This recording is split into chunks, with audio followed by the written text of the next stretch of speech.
तो ये देश संविधान से चलेगा, ये कोई मोदी जी के फरमान से नहीं चलेगा। एसआईआर की भी तैयारी हो रही उत्तर प्रदेश में। आपने महोबा का तो है एसआईआर महोबा का, तो करीब करीब 750 की आबादी का एक घर है।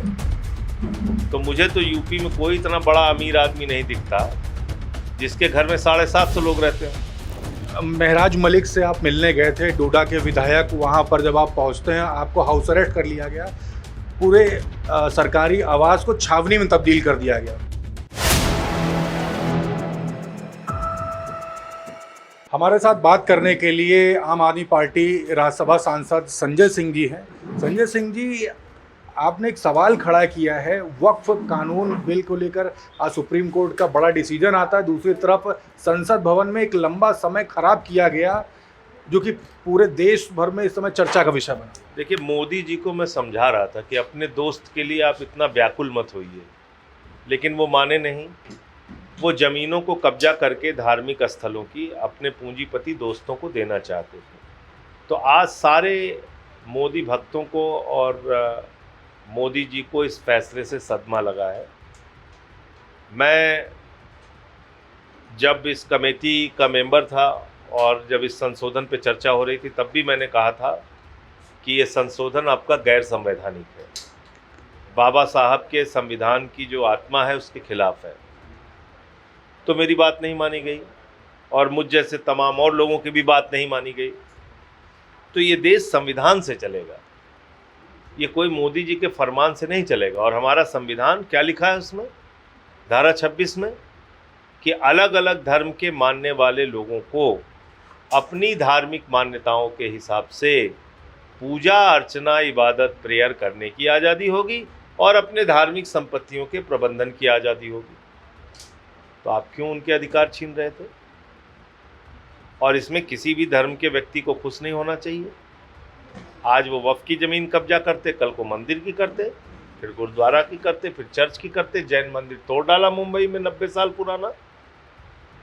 तो ये किसी के सगे नहीं है, इनको धर्म के नाम पे धंधा करना है पूरे देश में।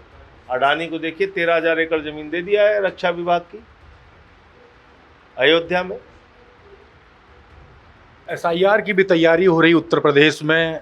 आपने महोबा का तो है एसआईआर महोबा का। देखिए, आप एक घर में 243 वोट और एक घर में 185 वोट। अब 3 आदमी के पीछे एक मतदाता अगर आप मान लीजिए, तो करीब करीब 750 की आबादी का एक घर है। तो मुझे तो यूपी में कोई इतना बड़ा अमीर आदमी नहीं दिखता जिसके घर में 750 लोग रहते हों या 600 लोग रहते हों, या कोई राजा भी ऐसा नहीं दिखता। और ना तो मोदी जी ने कोई ऐसा पैलेस बनवाया है, ना योगी जी ने। तो ये महोबा में 750 आदमी किस घर में रह रहे हैं? 243 मतदाता एक घर में कैसे बन गए? अनुसूचित जाति के व्यक्ति के घर में सामान्य वर्ग के लोगों का वोट कैसे बन गया? ये सवाल आपसे पूछा नहीं जाएगा। यही है वोट चोरी, यही है।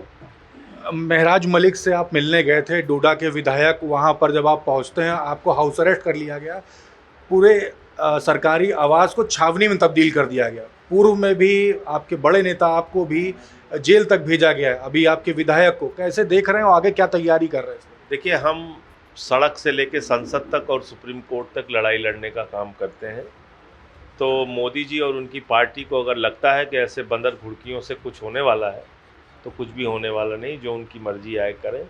महराज मलिक जनता के सवालों को उठाते रहें और हम उनकी लड़ाई लड़ेंगे। सांसद जी, आज आप लखनऊ में हैं। बीते दिन भारत पाकिस्तान का मैच हुआ, उससे पहले राजधानी लखनऊ में लखनऊ विश्वविद्यालय के बाहर तमाम युवाओं ने पुतला फूका, बीसीसीआई का विरोध किया, पाकिस्तान मुर्दाबाद के नारे लगाए, उन पर मुकदमा कर दिया गया है। क्या कहेंगे इस पर? देखिए, ऐसा है कि एक फिल्म थी, उसका गाना था गंदा है पर धंधा है ये। तो आपको लगता होगा कि ये देशभक्ति का क्रिकेट खेल रहे हैं, ये धंधे का क्रिकेट खेल रहे हैं। इसमें करोड़ों की कमाई जुड़ी है बीजेपी नेताओं के बेटों की।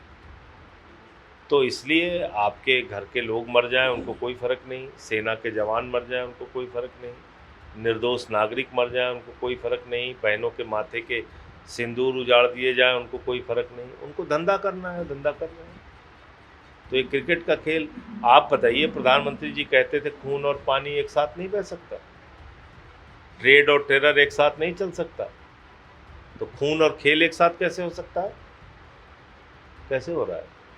बहुत बहुत धन्यवाद। तो आम आदमी पार्टी सांसद संजय सिंह से हमारी बात हो रही, तमाम बातें हमारे बीच में रखी। रिपोर्ट कैसी लगी आपको कमेंट बॉक्स में लिखें और जुड़े रहे 4 PM न्यूज़ नेटवर्क के साथ। मैं हूं क्षितिज कांत, कैमरा पर्सन शुभम के साथ। धन्यवाद।